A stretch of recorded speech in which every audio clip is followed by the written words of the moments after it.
वक्त की कद्र करो, वक्त तुम्हारी कद्र करेगा।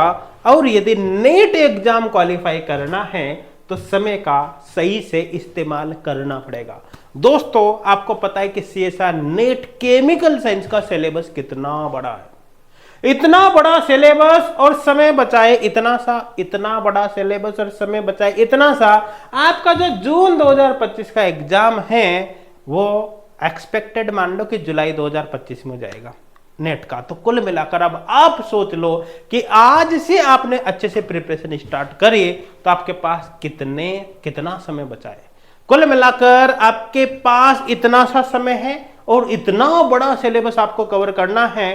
तो अब अंदाजा लगाओ, अगर आपके सही से स्ट्रेटजी नहीं है, आप टाइम मैनेज नहीं कर पाते हैं, तो ऐसे केस में आपका क्या होगा। दोस्तों यकीन मानिए कि जून 2025 तो बहुत छोटी बात है, जून 2026 आ जाएगा, तब तक भी अगर आप सिलेबस को कवर नहीं कर सकते, नेट का सिलेबस इतना बड़ा है, अगर आपने ढंग से प्रिपरेशन नहीं करी तो। इस वीडियो के अंदर मैं एक एक चीज को आपको काफी डीपली एक्सप्लेन करने वाला हूं कि किस तरह से आपको पूरे सिलेबस का टारगेट यहां पर सेट करना है ना। कौन कौन से चैप्टर्स को आप यहां पर लिस्टेड कर सकते हो कि कौन कौन से चैप्टर मुझे पढ़ना चाहिए। साथ के साथ ही आप ओवरऑल टारगेट से मंथली टारगेट कैसे बनाओगे, वीकली टारगेट कैसे बनाओगे, डेली टारगेट किस तरह से आपको सेट करना है, दिन के किस समय में आपको कैसे पढ़ना है, मतलब पूरे समय को आप किस तरह से ब्लॉक में तोड़ सकते हो कि भाई मैं इस समय ये करूंगा, इस समय ये करूंगा। हाँ, सब कुछ A to Z सब कुछ पर बताऊंगा। साथ के साथ आप ब्रेक किस प्रकार से लोगे,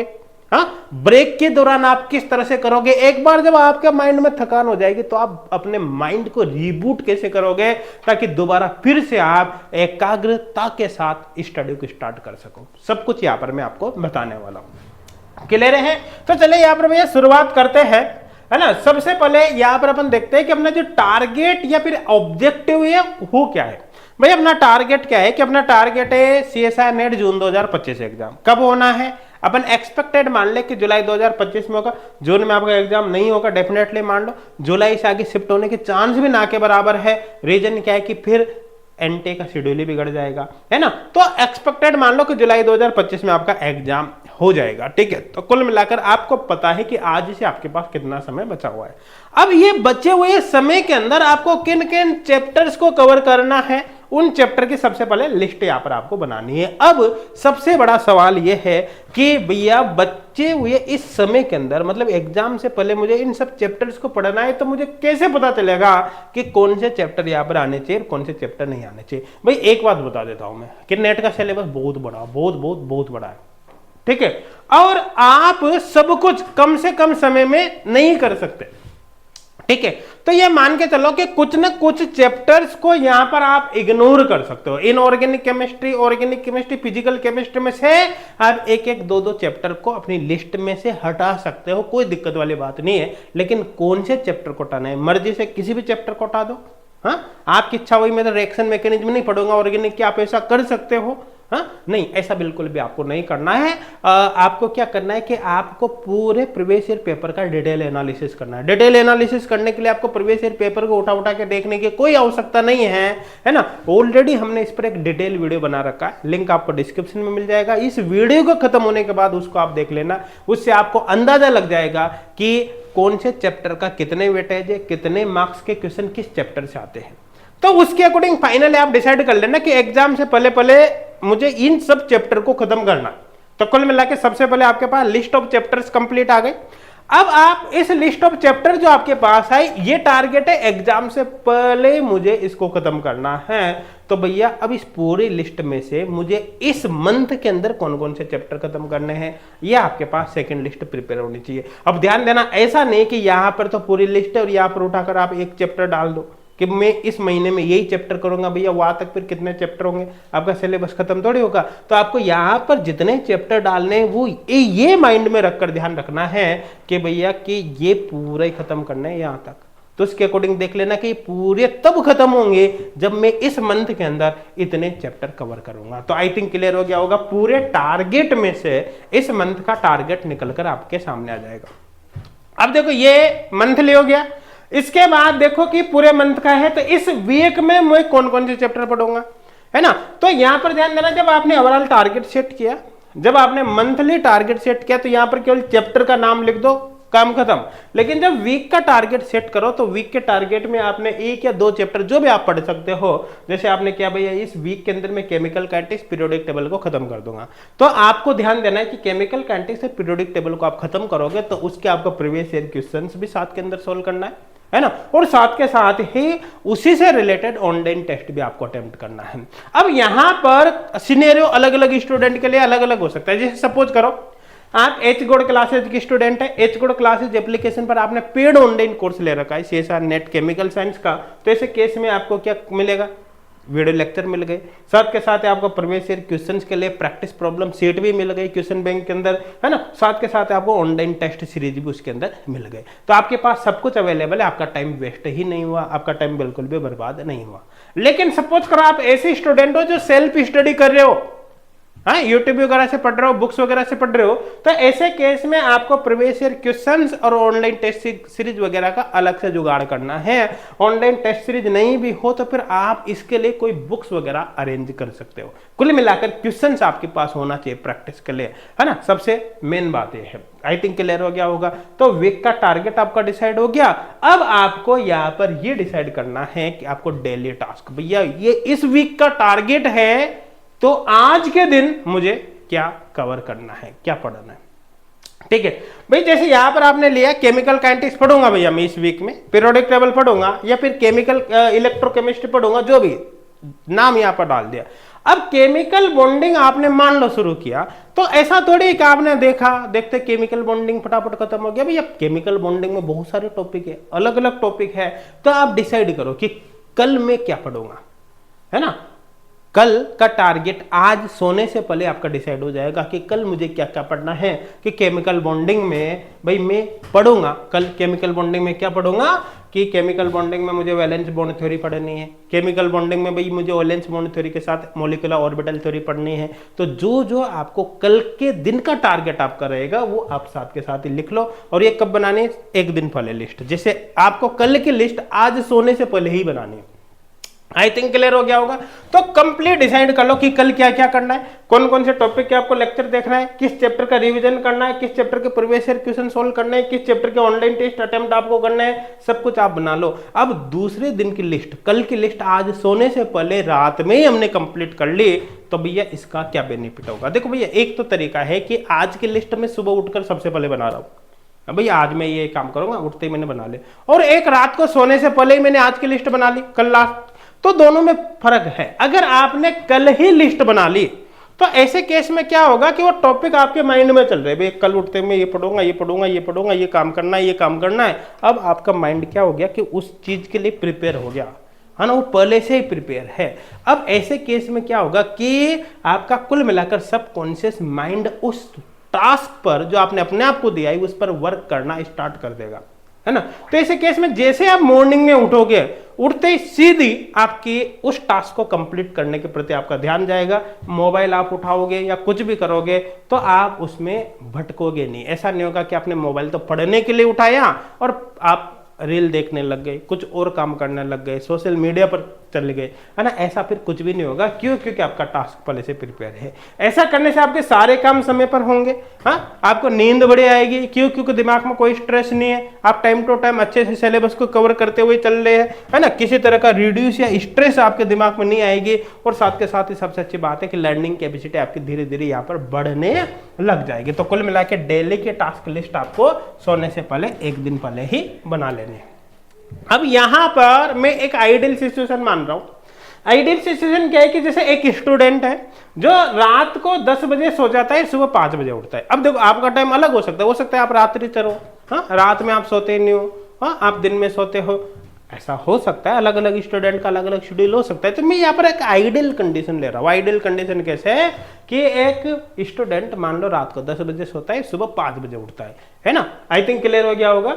और वो केवल और केवल नेट की प्रिपरेशन कर रहा है कंटिन्यू, है ना। इसके अलावा और कोई काम नहीं करता, वो जॉब वगैरह नहीं कर रहा। अब हो सकता है कोई स्टूडेंट जॉब कर रहा हो, लेकिन मैं एग्जाम्पल ले रहा हूं कि स्टूडेंट है जो जॉब नहीं कर रहा, वो खाना वगैरह भी नहीं बनाता, मतलब ऐसा नहीं है कि वो बाहर रहकर पढ़ाई के साथ साथ घर पे पहले खाना भी बनाता है, 2 घंटे सुबह 2 घंटे शाम, नहीं, वो उसके टिफिन वगैरह आता है, वो फुल टाइम केवल और केवल पढ़ाई कर रहा है।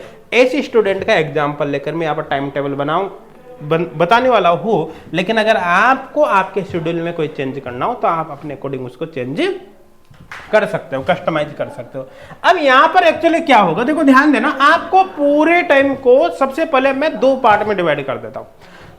एक तो मॉर्निंग से 2:30 बजे तक का टाइम हो गया और एक 2:30 बजे के बाद का हो गया। अब 2:30 बजे तक का जो टाइम है उसको भी अपन 2 अलग अलग बकेट्स के अंदर यहाँ पर तोड़ देते हैं। देखो एक बकेट्स मैंने मान लिया सुबह 8 बजे के पहले पहले का और एक बकेट मान लिया 8 बजे से 2 बजे तक का।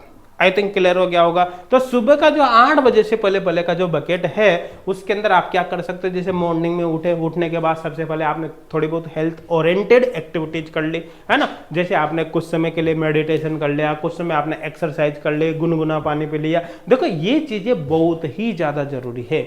अगर आप इन चीजों को डेली रूटीन में ले आते हो तो ऐसे केस में क्या होगा, आपका समय बहुत ज्यादा बचेगा, आपकी एकाग्रता बढ़ जाएगी, काम करने की एफिशिएंसी आपकी बढ़ जाएगी, ठीक है ना। कुछ स्टूडेंट को यहाँ पर ये लग सकता है कि अगर मैं मॉर्निंग में उठकर आधा पौन घंटा इन चीजों में खत्म कर दूंगा तो मेरे तो पढ़ाई का लॉस होगा। लेकिन यकीन माने अगर आपने आधा पौन घंटा इन चीजों पर सुबह दे दिया समय, तो ऐसे केस में क्या होगा कि आपकी लर्निंग कैपेसिटी बढ़ जाएगी, जो आप पढ़ाई करोगे वो आपको ज्यादा याद रहेगा। तो कुल मिला के जिस चैप्टर को खत्म करने में आपको 2 दिन लग रहा है, इन चीजों को करने के बाद वो टाइम, वो 2 दिन आपके 1 दिन में कन्वर्ट हो जाएगा, मतलब 2 दिन का काम आप 1 दिन में इजीली कर लोगे।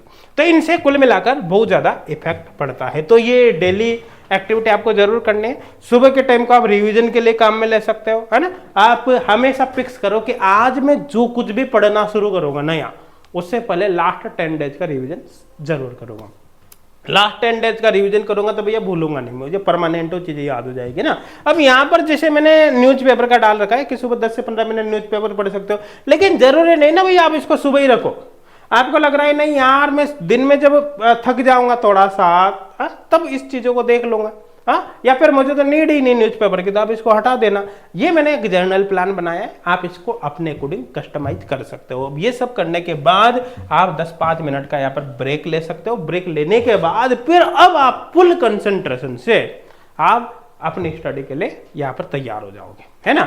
अब आपने जो भी डिसाइड किया, जैसे आपने चैप्टर डिसाइड किया भैया केमिकल बॉन्डिंग आज स्टार्ट करनी है, तो केमिकल बॉन्डिंग के सबसे पहले आपको 2 घंटे के बिना ब्रेक के लेक्चर देखने, है ना। अब सेल्फ स्टडी कर रहा है कोई, बुक्स वगैरह से पढ़ रहा है तो बुक्स पढ़ लेना भैया, है ना।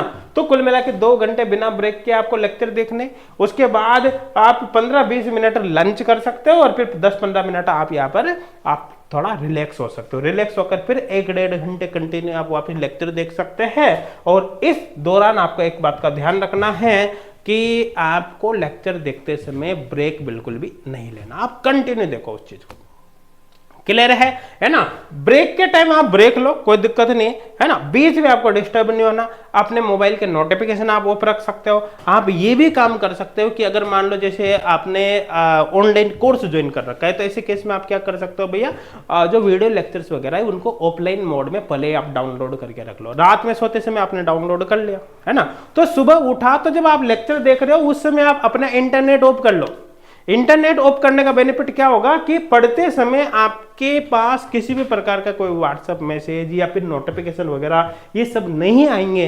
तो ऐसे केस में फिर आपका डिस्टर्बेंस नहीं होगा, डिस्टर्बेंस नहीं होंगे, जाहिर सी बात है आपका मन ज्यादा लगेगा, ठीक है ना। दूसरी बात, लेक्चर देखते समय आपको साथ के साथ ही नोट्स बनाना है ना। ऐसा बिल्कुल भी नहीं करना कि 2 घंटे का लेक्चर मैं पहले देख लूंगा, देखने के बाद फिर नोट्स बना रहा हो वापस वीडियो देखकर, तो ऐसे केस में आपका बहुत सारा टाइम यहाँ पर वेस्ट हो जाएगा ना। तो आपको क्या करना है, लेक्चर के साथ साथ ही नोट्स बनाना है। कोशिश करना है कि 1 घंटे का लेक्चर है तो 1 से 1.25 घंटे के अंदर अंदर आपके नोट्स भी कंप्लीट हो जाए। तो ऐसे केस में आपका काफी सारा समय यहाँ पर बचेगा, है ना। अब यहाँ पर कुल मिलाकर ओवरऑल अगर आप देखोगे तो आपकी 3-3.5 घंटे की स्टडी कंप्लीट हो जाती है, वीडियो लेक्चर यहाँ पर कंप्लीट हो जाते हैं। ऐसे केस में अब लॉन्ग टाइम आपको हो जाता है, थोड़ी थकान वगैरह यहाँ पर होगी, तो ऐसे केस में आप लॉन्ग ब्रेक 25-30 मिनट का यहाँ पर ले सकते हो। अच्छा, ब्रेक के दौरान आपको क्या करना है ये बात भी मैं आपको आगे समझाने वाला हूँ। आई थिंक क्लियर हो गया होगा, ठीक है। तो मॉर्निंग का टाइम इस तरह से आपका यहाँ पर हो जाता है। अच्छा, कोई स्टूडेंट हो सकता है कि एमएससी कर रहा हो और साथ के साथ उसके एमएससी में कॉलेज वगैरह भी जाना हो, तो ऐसे केस में वो इन बकेट को इस तरह से अरेंज कर सकता है कि उसका कॉलेज का टाइम भी यहाँ पर आ जाए। आई थिंक क्लियर हो गया होगा, मेरे हिसाब से कोई डाउट नहीं होगा, है ना। अब बात करें कि 2:30 बजे के बाद आपको क्या करना है। देखो 2:30 बजे के बाद फिर से आप 1-1.5 घंटे या 2-2.5 घंटे यहाँ पर कंटिन्यू लेक्चर देख सकते हो बिना ब्रेक के, है ना। नोट्स वगैरह यहाँ पर बना सकते हैं। तो ऐसे केस में 5-5.5 घंटे के लेक्चर आपके डेली यहाँ पर कवर हो जाते हैं। तो इस कंडीशन में आपका सिलेबस बहुत ही फास्ट यहाँ पर खत्म होगा। क्लियर है? आई थिंक मेरे हिसाब से कोई डाउट यहाँ पर नहीं होगा। अब इसमें एक सिनेरियो यहाँ पर यह है भैया, क्या है कि आप ऐसा कर सकते हो कि आपने देखा कि मैं इस समय सुबह के समय जो चैप्टर पढ़ूंगा वो अलग होगा और शाम के समय जो चैप्टर पढ़ूंगा वो अलग होगा। ऐसा आप कर सकते हो। जैसे सुबह के समय मैंने केमिकल बॉन्डिंग पढ़ी, शाम के समय में केमिकल काइनेटिक्स पढ़ूंगा। सुबह मेरी कोऑर्डिनेशन चल रही है साहब, शाम को मैं पॉलीमर पढ़ रहा हूं, है ना। तो अलग अलग चैप्टर चला सकते हो, है ना। एक इनऑर्गेनिक का उठा लिया, एक फिजिकल का उठा लिया, या फिर एक इनऑर्गेनिक का और एक आपने ऑर्गेनिक का ले लिया। ऐसे अलग अलग सिनेरियो बनाए जा सकते हैं, है ना। या फिर दूसरा केस हो सकता है कि सुबह में जो चैप्टर पढ़ूंगा शाम को उसी को कंटिन्यू करूंगा। सुबह मैंने केमिकल काइनेटिक्स पढ़ा या मैंने मान लो केमिकल बॉन्डिंग पढ़ा, हाँ, सुबह जितना हुआ ठीक है, शाम को मैं आगे उसी को कंटिन्यू करूंगा, ये भी हो सकता है ना। तो यहाँ पर क्या होता है कि अलग अलग स्टूडेंट्स का जो एक तरह से अपन मान सकते हैं दिमाग है वो अलग अलग तरीके से चलता है, उनका मन अलग अलग तरीके से लगता है। तो आप इस चीज को अपने अकॉर्डिंग कस्टमाइज कर सकते हो। आप यहाँ पर हिट एंड ट्रायल मेथड भी अप्लाई कर सकते हो। जैसे आपने एक वीक डिसाइड किया कि मैं सुबह शाम को अलग अलग चैप्टर पढ़ूंगा, और दूसरे वीक में आपने किया कि मैं जो सुबह चैप्टर पढ़ रहा हूं उसी को शाम को कंटिन्यू करूंगा। आप 2 वीक तक एनालिसिस करोगे, जिसमें आप पहली बार में जो शेड्यूल बनाओगे ना वो चेंज हो चुका होगा। आपको अपने आप ही पता चलेगा कि यार मेरे लिए ये चीज बेस्ट है और ये चीज बेस्ट नहीं है ना। तो आप उसी के अकॉर्डिंग अपने टाइम टेबल को कंटिन्यू अपडेट करते रहना। कुछ ही समय में 8 से 15 दिन के अंदर एक बेस्ट टाइम टेबल बनकर आपके सामने ऑटोमेटिक आ जाएगा। आई थिंक क्लियर हो गया होगा। अब यहां पर देखो 3rd बकेट के बाद शाम को यहां पर अपन देख सकते हैं 4th बकेट में, है ना। यहां पर अपन कर सकते हैं कि ये सब करने के बाद 2-2.5 घंटे लेक्चर देखने के बाद आप यहां पर कुछ डिनर वगैरह हो सकता है। सुबह आपके मान लो कोई व्हाट्सएप मैसेज आ रहा है, कोई कॉल आ गया जिसको आप रिसीव नहीं कर पा रहे, क्योंकि पढ़ाई के समय आपको रिसीव करना भी नहीं कॉल, है ना। तो आप उनका कॉल बैक कर सकते हो, कोई चैट का रिप्लाई कर सकते हो, व्हाट्सएप का रिप्लाई कर सकते हो, है ना। आप मार्केट की छोटी मोटी एक्टिविटी भी यहाँ पर कर सकते हैं। इसके बाद फिर आपने जो कुछ दिन में पढ़ा है दिन भर में, उसका भैया 20-30 मिनट यहाँ पर रिवीजन पे आप डेली जरूर देना। उसको रिकॉल करना, सेम डे रिकॉल करना बहुत ही ज्यादा जरूरी है, अदरवाइज आप भूल जाओगे। आई थिंक क्लियर हो गया होगा, है ना। साथ के साथ ही जो कुछ भी आपने सुबह पढ़ा है उसी से रिलेटेड प्रीवियस ईयर क्वेश्चन और एग्जाम ओरिएंटेड क्वेश्चन पर आप 1-1.5 घंटा रात में सोने से पहले दे सकते हैं। और अपन मान लेते हैं कि सारी एक्टिविटी आपने 9:30 से पहले खत्म कर दी, उसके बाद वही आधा सा घंटा रिलैक्स करके 10 बजे तक आप सो सकते हो। आई थिंक क्लियर हो गया होगा। अब यहां पर ये जो शेड्यूल मैंने बताया ना, एक जर्नल आइडियल शेड्यूल बताया है ना। बाकी आप अपने अकॉर्डिंग इसको कस्टमाइज कर सकते हो। अब एक बात यहाँ पर आपको ध्यान रखनी है कि यहाँ पर जो बीच में अपन जो ब्रेक टाइम लिया है, ब्रेक टाइम के दौरान आपको क्या करना चाहिए क्या नहीं करना चाहिए। तो सबसे पहले तो देखो ब्रेक क्यों ले रहे हो आप, है ना। आप मन में सोचो वीडियो को पॉज करके कि ब्रेक क्यों ले रहे हो, इसके पीछे का कारण क्या है। देखो ब्रेक लेने का रीजन क्या है कि आपने लंबे समय तक स्टडी करी, 2-2.5 घंटे कंटिन्यू आपने बिना ब्रेक के स्टडी करी। आपका मन क्या, ये माइंड क्या होगा, थोड़ा सा थक जाएगा, थकान आपके शरीर में होगी, थोड़ा सा थका सा महसूस होगा, दिमाग अब कम लगने लग जाएगा। तो ब्रेक लेने का मतलब है कि आप अपने आप को रिबूट कर रहे हो, आप दोबारा पढ़ने के लिए फिर अपने आप को तैयार कर रहे हो। तो कुल मिलाकर ब्रेक का मकसद ही क्या है कि आप अपने आप को आराम पहुंचाओगे, दिमाग को एकाग्रता बढ़ाना है। तो कुल मिलाकर इसको वेस्ट नहीं करना है भैया, है ना। ये एक तरह से मान लो गोल्डन टाइम है किसके लिए, दोबारा से प्रिपरेशन स्टार्ट करने के लिए, अपने आप को तैयार करने का। तो ब्रेक का सदुपयोग करना है। ब्रेक के समय आप क्या कर सकते हो, ब्रेक के समय आपके आसपास पार्क हो तो 10-5 मिनट टहल सकते हो, या फिर घर में ही एक्सरसाइज कर सकते हो, मेडिटेशन कर सकते हो, है ना। अलग अलग ब्रेक में अलग अलग काम कर सकते हो, कोई दिक्कत नहीं है, हर बार एक ही काम करे, है ना। घर में छोटे बच्चे के साथ खेल सकते हो, कोई सॉन्ग वगैरह सुन सकते हो ना, कोई अच्छा सा मोटिवेशनल सॉन्ग, है ना। आप फैमिली के साथ टाइम बिता सकते हो यहाँ पर। आई थिंक क्लियर हो गया होगा। तो ब्रेक के टाइम इस तरह से आप एक्टिविटीज कर सकते हो ताकि आपका माइंड दोबारा रिबूट हो जाए, दोबारा से काम करने के लिए आप तैयार हो जाए। ब्रेक के दौरान आपको फिर से पढ़ाई नहीं करनी, क्योंकि भैया पढ़ाई से तो ब्रेक ले रहे हो ना, है ऐसा थोड़ी पहले भी पढ़ रहे हो, ब्रेक के दौरान भी पढ़ाई आपने शुरू कर दी, फिर ब्रेक का हुआ, फिर तो ब्रेक ही नहीं हुआ ना। सोशल मीडिया वगैरह आपको यूटिलाइज नहीं करनी है, ठीक है ना। सोशल मीडिया अगर यूटिलाइज करनी है तो मैंने शाम का टाइम बताया था ना आपको, थोड़ा बहुत समय यहां पर आप देख सकते हो, है ना। यहां पर अगर देखना चाहो तो, बाकी आप सोशल मीडिया को अलग टाइम पर यूटिलाइज ना करें। आई थिंक क्लियर हो गया होगा। ब्रेक के दौरान आपको सोना नहीं है ना। पता चले आपने 10 मिनट का ब्रेक लिया और आपके 2 घंटे पूरे हो जाए, है ना। ब्रेक के दौरान आप क्या कर सकते हो, वीडियो गेम वगैरह में चक्कर में मत पड़ना। ब्रेक के दौरान आपको जंक फूड वगैरह या भारी भोजन नहीं करना है। ब्रेक के दौरान आपको किसी के साथ लड़ना झगड़ना नहीं, अदरवाइज सारा दिमाग खराब हो जाएगा, ऐसे आपका दिमाग नहीं लगेगा। तो दोस्तों इन चीजों का आपको ध्यान रखना है, ब्रेक का कैसे आपको इस्तेमाल करना है, इन चीजों को आपको अच्छे से यूटिलाइज जरूर करना है। अब यदि आप सेल्फ स्टडी कर रहे हो तो एचगोड क्लासेज एप्लीकेशन जरूर डाउनलोड करना, वहां पर ये फ्री कोर्स आपको मिलेगा सीएसआर नेट गेट का। इससे आपको प्रिपरेशन में काफी ज्यादा हेल्प मिलेगी। और डेडिकेटेड होकर आप अच्छे से प्रिपरेशन करना चाहते हैं, आपको ऐसा कोर्स चाहिए जिसके अंदर वीडियो लेक्चर भी मिल जाए, क्वेश्चन बैंक भी मिल जाए, है ना, ऑनलाइन टेस्ट सीरीज भी मिल जाए, question bank online test series का डिटेल सॉल्यूशन भी साथ में मिल जाए, सब कुछ आपको मिल जाए आपके सिलेक्शन के लिए जो चाहिए। तो एचगोड क्लासेज एप्लीकेशन पर आपको जून 2025 दिसंबर 2025 का ऑनलाइन कोर्स मिल जाएगा। साथ के साथ ही अगर आपका फिक्स वैलिडिटी के लिए कोर्स चाहिए, जैसे 2 ईयर 1 ईयर 6 मंथ, है ना, 1 मंथ, इस तरह से, तो आपको वो भी वहां पर मिल जाएगा। बाकी कोर्स के बारे में डिटेल में जानकारी के लिए आपको डिटेल वीडियो का लिंक डिस्क्रिप्शन में मिल जाएगा, आप उस वीडियो को देख लेना। कोर्स के बारे में A to Z सारी जानकारी आपको वहां पर मिल जाएगी। और इस वीडियो को आप अपने फ्रेंड्स तक भी जरूर शेयर करना ताकि आपके साथ साथ आपके फ्रेंड्स को भी इसका बेनिफिट हो सके। Thank you.